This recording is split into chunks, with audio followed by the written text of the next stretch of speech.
We are here for you guys to ask me anything about the NCLEX, about nursing school, about life as a nurse. So I've been a nurse for over 10 years, most of that in the cardiac ICU and general medical ICU. And another of our co-creators is going to be in the comments moderating. So she's going to be collecting all of y'all's great questions and kind of highlighting some for me. And I'm also going to be on the lookout for things that are going to be great for discussion. So you guys dropped some of your tough topics in, and you guys mentioned some of the favorite ones, or least favorite ones, I guess. So mother baby, that's also my weakness. Prioritization, great questions. Excellent. So we are going to talk through several of these today. And again, as questions come up, go ahead and leave those questions in the chat box. But we're going to talk about some general things that come up a lot and hopefully answer many of the questions that you guys already have about the NCLEX.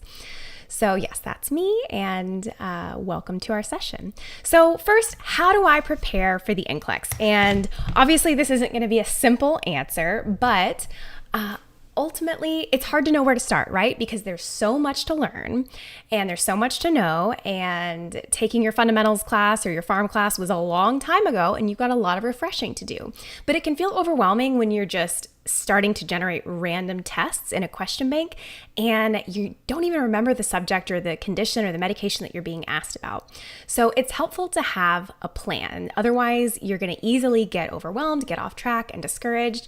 And you're going to do what I did for my NCLEX, which is have so much anxiety around it that you put off studying until the very last minute, and that never feels good. So I would say the number one tip that I have for you for how to prepare for the NCLEX is that practice makes perfect, right? You can read all day in your textbook about the things that you're supposed to know for the test, but until you are actually sitting there with an NCLEX-style question in front of you and you're being forced to critically think and apply that knowledge and clinical judgment, you don't know that you really know it, or you haven't practiced trying to think about it, maybe sometimes missing, getting the wrong answer, and then learning what you were supposed to know in the first place. So a good plan to get started practicing is to check out our NCLEX study guide and study schedule. So I'm just going to show you what we've got here on our NCLEX Bootcamp homepage. And for those of you who are not already using NCLEX Bootcamp, you can see that we've got everything you need here: case studies, standalone questions, some readiness exams, and our high-yield cheat sheets, which are y'all's favorite lately. So if you guys want some resources, these are free even without an account. You can come in and check out our study guide and our study schedule. So in our study guide here, we answer some big questions. What's the next gen? When do I take it? As well as some more practical information about self-study versus test prep, how long is it, and things like this. So this will kind of answer all your logistic questions about the test. And then also in the product, we've got a study schedule. And we have got, for however long that you need to study, 1, 2, and 3 month study schedules. And within each of these, we break it down day by day what you need to review. So every single day of the week, you're going to have a certain number of case studies, standalone questions to review, and we're going to have you do readiness assessments right up front and then repeat them so you can monitor your progress changing over time. And so the very first thing you're going to do after reading this content and watching some of our upfront strategy videos is that you are going to take our readiness assessment number 1. And these are 100-question exams that give you a prediction of your likelihood of passing the NCLEX based on how you perform on these compared to other students. And so you want a very high or high chance of passing to feel confident that you're prepared to take the test. And ultimately, it's okay. You shouldn't expect your readiness assessments 1 and 2 to give you a very high chance of passing. You just want to see that you're improving over time. So each week as you are retaking the next readiness assessments, you're getting better and better and getting a higher and higher likelihood of passing. That's normal. It's okay at first to have a low or borderline chance of passing. And so if you do have a low chance of passing, like in these, you'll be able to actually go in and review what your weak areas are. And it doesn't look like I made a good faith attempt at that one. So let's look at this one. So here we go. I did my best trying to answer these questions, and it looks like, big surprise, maternal and newborn health was my weak area. like many of you said. So this will let me do more targeted remediation where I can actually go in here and review my weak areas. And if that's too much effort for you to go compare all the numbers, I will tell you myself right here, tell you what your top areas are that you have the most room for improvement in. For me, that's maternal, newborn, and fundamentals. And then from there, you can actually tailor your studying. You can continue following the study schedule or kind of do your own thing and come in here and I want to make a test on all maternal newborn, or maybe that's too much and I'm just going to study in order and I want to start with antepartum questions first. So those would be my recommendations for you in general for how to prepare for the NCLEX, is to have a plan that practice makes perfect and to focus on your weak areas with the greatest room for improvement. And so I'm going to take a second and see what any questions have come up from you guys. So yes, practice makes perfect. All right, I don't see that anyone, my moderator has pulled up any questions for me to focus on from y'all. So I'm going to ask you a couple questions. I'm going to see what questions you guys have. A couple of you have asked about prioritization questions, and those are definitely a hot topic. I'm going to show you in a little while how you can get to our prioritization cheat sheet. But again, just like any of your weak areas, if you wanted to come in here and you're like, I know prioritization questions are tough for me, I can make a whole test of just prioritization questions. And let's see, I'm going to warm you guys up by just asking you a question real quick since we're already here. All right. Let me get one with a little bit less reading. Here we go. Okay. The nurse is notified of the following client situations. The nurse should first assess, 1, a client with influenza who's got this fever, a client with pancreatitis who has abdominal guarding with palpation, a client with tuberculosis who's got blood-tinged sputum, or a client following a traumatic crush injury who has dark brown urine in their catheter bag. And my first tip for answering prioritization questions for you would be to eliminate anything that is an expected abnormal finding. Some abnormal findings are expected. Like, is it expected for someone to have a fever with the flu? Yes. It might not be expected for them to have respiratory distress, right? Or an oxygen saturation of 80, but a fever is expected. So we can cross this one out.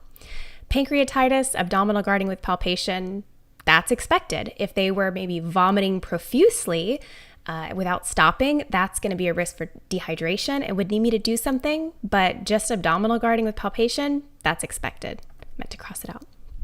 Then client with tuberculosis who's reporting blood-tinged sputum. That's expected. You guys get the gist now. And then traumatic crush injury with dark brown urine in their catheter bag. No, if it said traumatic crush injury with pain or something like this, then that would be expected. But dark brown urine in the catheter bag, this is a warning sign of myoglobinuria, which happens with rhabdomyolysis. So they've got a crush injury, their muscles start to die and release myoglobin, which can damage the kidneys. So that's my first tip for prioritization to answer your question that came up, was eliminate your expected abnormals. And I'm going to go ahead and show you guys now within our product, if you guys want to review specific topics. So in this case, if we want to review just prioritization, you can come in here and take a look at our cheat sheets and our management of care cheat sheets. Here we have our prioritization cheat sheet with our proprietary prioritization pyramid, and that is our first step, is we eliminate stable and chronic issues. So those were all expected abnormals, stable chronic issues. We were able to quickly eliminate them. Great. So let me see what else I can answer here for you.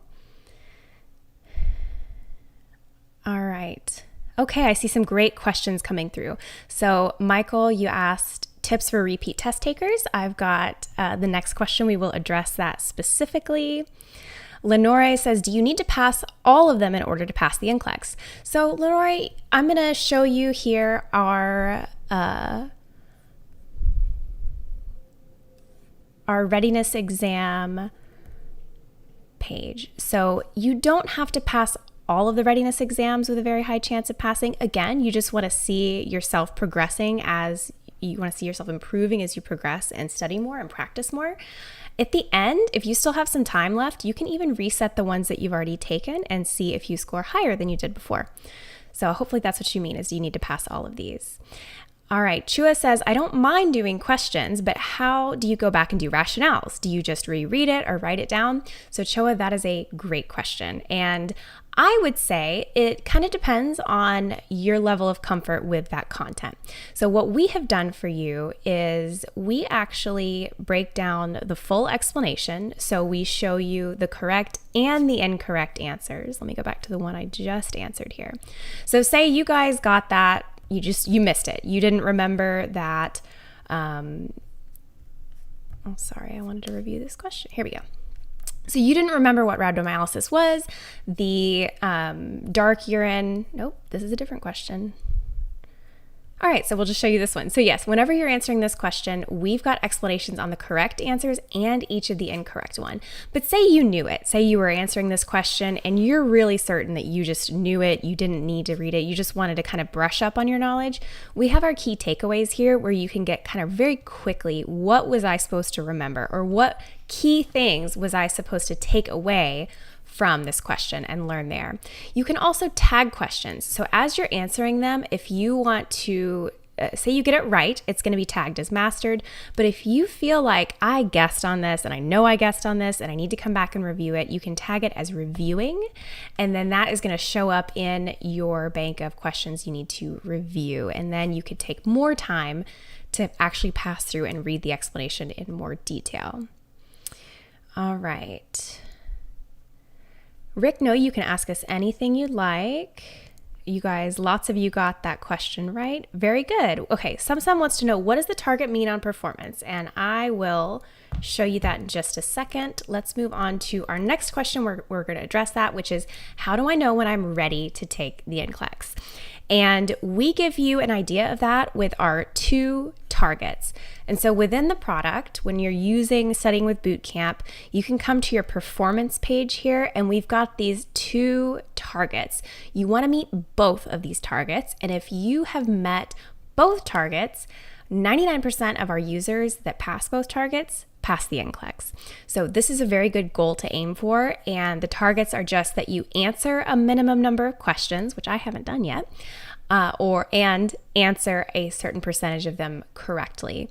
So I would recommend that you come in here and you can do a subject by subject breakdown, and I can see, I've answered fewer child health questions than in the other areas, fewer fundamentals questions, and it looks like I'm scoring okay and everything. So this will give you a way to kind of focus your studying on your weak areas. And this is what you want to aim for, is meeting both of these targets. So hopefully that answers your question about what do these 2 targets mean. Very good. All right. And then for Michael had a question about tips for repeat test takers. And I'm going to say, if you take the NCLEX and you don't pass the NCLEX, they're going to give you something called a CPR, a candidate performance report. And this is going to show you client need area by client need area, what your weak areas are. So it might say that you were above the passing standard in safety and infection control. So you've got it down when it comes to safety and infection control. But then something like clinical judgment, which they test in the case studies on the NCLEX, it said that you were below passing in. So then you know that you need to focus on case studies. And if you actually go to our study guide here, this section, let me see if I can show you guys. Candidate. Yes, so you're going to get a candidate performance report. So if you need to brush up on pharm, let's say your candidate performance report says that you were below passing in pharm, you're going to prioritize practicing pharmacology questions. If you were below passing standard in clinical judgment, then you'll practice the NG and case studies and so on. And so that would be my answer for basically if you got a low chance of passing on one of these readiness assessments, or if you've failed the NCLEX before and you're a repeat test taker, is focus your studies on your weakest areas, either in your candidate performance report and or in one of our readiness assessments, so that you know you are spending your time on the areas that you're going to have the greatest room for improvement in to bring yourself up above that passing standard. All right, these are great questions, you guys. Okay, so I'm just going to take a look and see if there are any specific comments or questions that my moderator has brought out. I'm not seeing any, so I'm just going to keep answering several of y'all's questions, as many as I can. Okay, so we've got a question. All right, Lenore RN, is the NCLEX an overall mark or is it by each area? So the NCLEX, although they give you that candidate performance report and they show your relationship to the passing standard for each of the client need areas, you don't actually have to pass all of them. You only have to pass overall. You have to be above the passing standard overall, not necessarily in all subject areas. So the reason that we break it apart by subject area in our performance report page here is because we don't know what kind of NCLEX you are going to have. They are randomized as far as content area. So you're going to see some child health, some critical care, some fundamentals, some adult health, and we want to make sure that you're prepared for whatever they throw at you. So if you're really over prepared for peds, but you haven't reviewed any other content, that's not going to help you answer most questions on your NCLEX. So we want to make sure that you are broadly prepared across all subject areas when you go in, but the NCLEX only expects you to meet the passing standard overall, not in each subject area or in each client need area. So really good question. Okay, Love Equals Pain says, do you have any tips for multiple choice questions on the NCLEX? I don't know, maybe you mean select all that apply. For multiple choice questions, if that's what you mean, let's see if I can just pull up a couple here. So multiple choice questions are going to be your standard where you pick the best. And I would say a really good tip is just make sure you understand what the STEM is asking you, because sometimes you're being asked for what's correct, sometimes you're being asked for what's incorrect, or what statement by the client would require follow-up. Or if it's a prioritization question, you might be asked to say which client you would assess first, but you might also be asked which client to discharge to make room for another one. So in the first scenario, you'd be looking for the sickest patient. In the second scenario, you would be looking for the least sick patient. So make sure you read the option, read the STEM fully before selecting an option. If you're asking about select all that apply questions like this one, then keep in mind with these, you want to treat every single option as if it's its own true or false question. So select all that apply, whether that's one option or all options. If your instructor ever said anything like it's never one, it's never just one, or it's never all, that was the old NCLEX. On the new NCLEX, you need to choose as many as apply, whether that's 1, 2, 3, 4, or all of them. All right. Well, Jamie says that we've helped a lot. I'm so glad to hear that.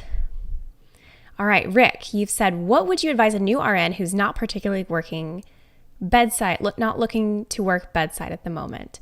You passed the NCLEX in one take thanks to the rigorous practice you had with us. Well, I'm so glad, Rick, that we were able to help you. And you're wondering, what do I advise you to do if you're not looking to work at the bedside? I guess it just depends on why you don't want to work at the bedside. I want to say that I think it's really valuable to have bedside nursing experience. There are lots of things that you can do with your nursing exam once you get it. You can go be a teacher, a nurse practitioner, a nurse anesthetist, or have a non-clinical trajectory entirely. So it just depends on what your long-term career goals are.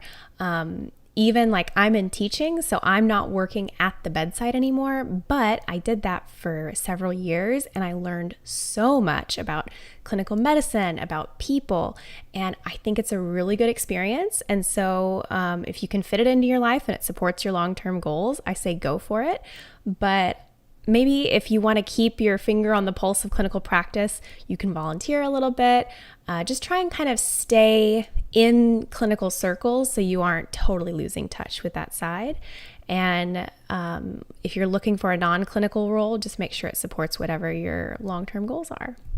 So I hope that helps, and best wishes to you, Rick. I think if you passed in one chance on the NCLEX, that you're probably pretty smart and would make a great bedside nurse. So if it's something you want to do, maybe go for it. All right. Okay, Yanira says, how can I learn the content first before doing questions? And so that is a great question. If you just flat out know, you're like, I don't know enough about X or Y subject to start answering questions on it, that's where our cheat sheets come in really handy. And since maternal is the subject we're all picking on today, I'm going to say you can pull this up, and let's say something like postpartum hemorrhage. That's a big deal, right? Now, here's a question for you guys. What signs of bleeding should you report after a patient has had a baby? So let's say they've got a peri-pad. How quickly can they soak that peri-pad with blood before you're worried about it? Maybe you don't remember. Maybe you need to, brush up on that a little bit. You don't remember what your expected normals and expected abnormals are. And so you can come in here to our postpartum hemorrhage cheat sheet, and the cutoff is 15 minutes here. We want to notify the healthcare provider if the client saturates a perineal pad in less than 15 minutes or has blood pooling under their butt. So now now you're that much more prepared to jump in and answer questions in the postpartum section of our bank. So this would be a great way to start if you've identified those weak areas from the get-go using one of our readiness assessments. All right. Okay, it looks like my moderators pulled out a couple questions here. Is it real that when we are taking the NCLEX exam, the first 15 questions are really demo questions? So they're not going to be the first 15 questions, but yes, there are going to be 15 questions on your test that are not scored. They are just questions that the NCSBN is testing to see if they're valid or confusing, or if that they can really throw them into their pool of operational items or real scored items on the NCLEX. But you are not going to know which 15 items they are. So I just want to encourage you to treat every single question as if it's a scored question. And if you come across a question and it just completely confuses you, you have no idea what it's asking you, it seems weird, it's a topic you've never heard of, I like to just assume that it was an unscored item, assume it's a test item, and just keep going. Don't let these things screw up your confidence. Lots of people struggle with test anxiety, and so there are 15 questions in there that are unscored. Just give yourself permission not to freak out if you encounter one that seems weird to you. Just assume it was one of the unscored ones. But yes, there are 15 that are unscored. They're not the first 15. You just won't know which ones they are. All right. More questions. Okay. You guys have got some really fantastic questions here. I'm going to try and take like 3 to 5 more. All right. Someone asked, what's a good trick for memorizing and knowing all the important things related to pharmacology? There are a lot of medications, and sometimes it is overwhelming to learn everything. You are exactly right. And so yeah, pharmacology is a big, tough topic, and there are so many things to know about pharmacology. But the important thing to remember, you guys have probably heard before, that the NCLEX is a safety exam. And that is true. That means at the end of the day, they want to ask you questions that verify whether you are going to be a safe practicing nurse when it comes to medications. So that means you are more likely to see medications that have safety issues with them. And the first 3 that come to mind for me are the ones that have national patient safety goals around them. Those are going to be the highest risk medications. So that will mean anticoagulants. Let's take a look at our cheat sheets here that we have for pharmacology. So anticoagulants, because if I mess these up, my patient could bleed to death. Analgesics, especially opioids, because if I mess these up, it could cause fatal respiratory depression. And insulins, diabetic medications, which we're working on to have out here for you, because if you give too much insulin, your patient could have dangerous, fatal hypoglycemia. So you're going to want to focus on those big, safety, dangerous medications. And in the example of analgesics, you're right. There are endless things that I could teach you about these medications, but we like to tell you and help you to study smarter, not harder at boot camp. And so all of our cheat sheets are going to have these top 5 star points.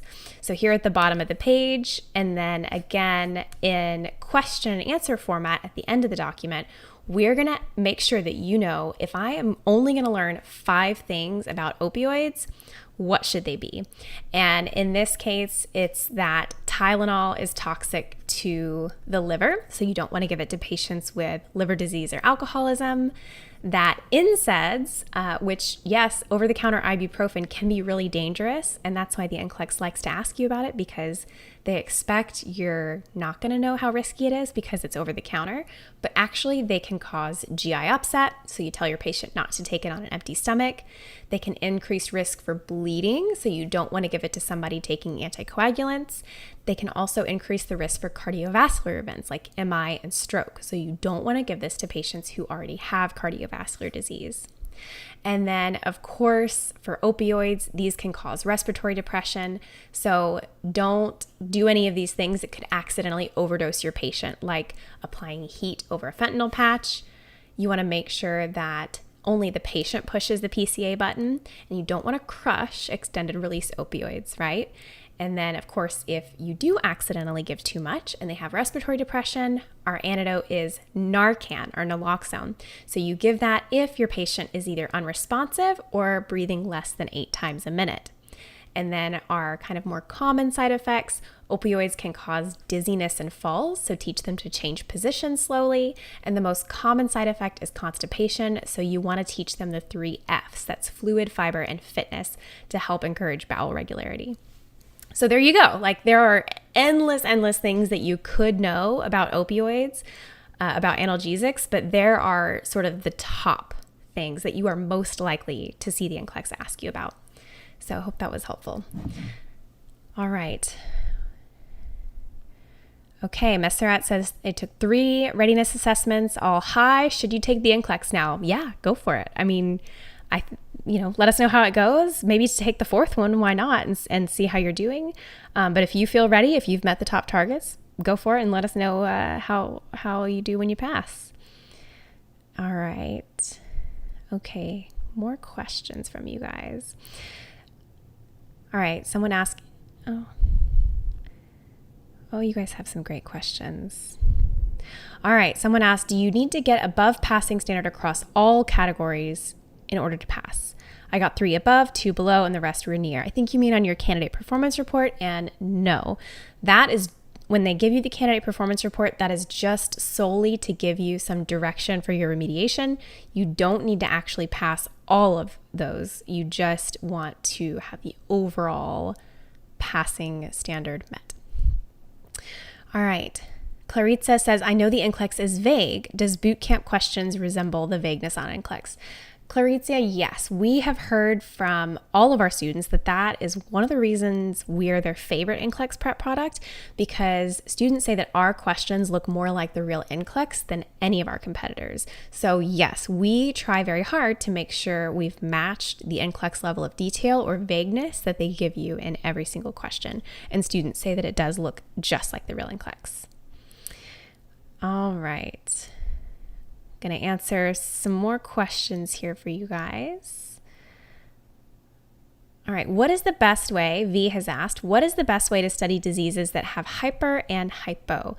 So it seems like that might be harder because you have 2 things to remember, but if you understand the main concept, then you can kind of guess at what it's going to look like when you have too much of something versus too little of something. And let me give you another example from our cheat sheets. So if I've got, let me think. Okay, so thyroid, perfect, right? Hypo and hyperthyroid. So if you understand that what the thyroid does is it regulates your metabolism and your sympathetic nervous system activity, right? So if you have too much thyroid hormone, you're going to see too much metabolism. So things like restlessness, right? increased blood pressure, increased heart rate. They're going to lose weight because they have appetite suppression and they're moving a lot and expending a lot of calories. They're going to have a higher body temperature and be more sensitive to the heat or have heat intolerance because they've got this increased metabolism. They're going to have diarrhea because their intestines are overstimulated as well. Versus on the other side of the coin, if you've got hypothyroidism, you're going to have low vital signs, low energy levels. You're going to be gaining weight because you're moving less and you can't tolerate the cold. Your bowels are going to slow down. So I would recommend keeping it simple, just remembering for hypo versus hyper what the main concept looks like. And then that way you can kind of reason and think your way through what it would look like in its hyper or hypo state. Really good question. And yes, we try to make sure that we give you every opportunity for little shortcuts like that in our cheat sheets and our explanations. All right. Okay, Michael asked, if I follow the 1-month study schedule, does that complete the entire question bank?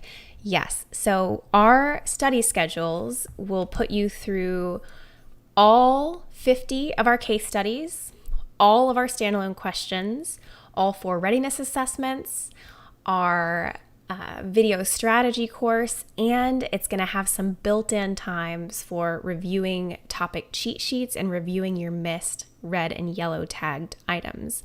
So the difference in the 1, 2, and 3 month schedules is just you're going to have to do more and complete more each day in the shorter schedules, and you're going to have fewer days for just reviewing or resting.